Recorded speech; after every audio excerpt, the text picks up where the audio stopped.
Hello बच्चों, हमें यहाँ पे एक क्वेश्चन दिया गया है। चलो इस क्वेश्चन को हम एक बार रीड करते हैं। So the question says which of the curves in figure represents the relation between Celsius and Fahrenheit temperature.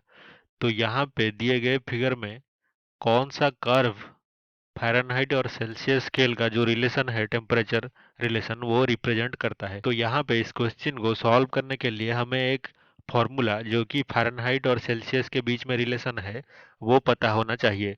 तो हम लिख सकते हैं रिलेशन शिप बिटवीन, किसके बीच में, Fahrenheit scale and Celsius scale.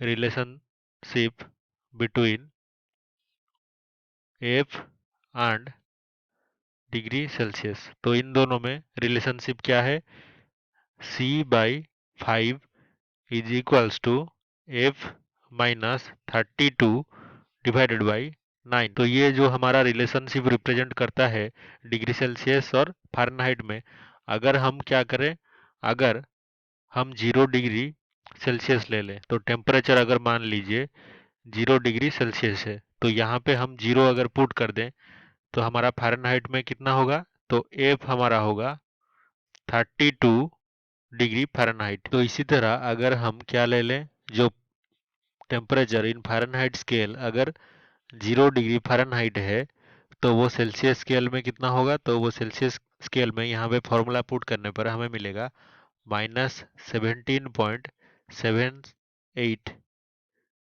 Degree Celsius. तो ये दोनों चीज़ को अगर हम ग्राफ में प्लॉट करें तो ये हमारा डिग्री सेल्सियस स्केल होगा वाई एक्सिस में और ये फ़ारेनहाइट स्केल होगा।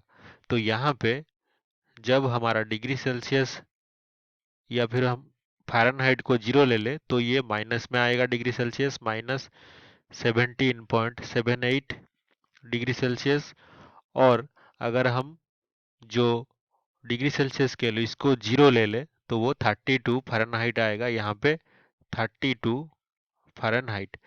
तो इसको अगर हम जोड़ ले तो हमें जो कर्व पूछा गया है, रिलेशनशिप रिप्रेजेंट करता है डिग्री सेल्सियस और फ़ारेनहाइट स्केल में, वो मिल जाएगा। तो ये वाला कर्व कौन सा है, ए वाला कर्व।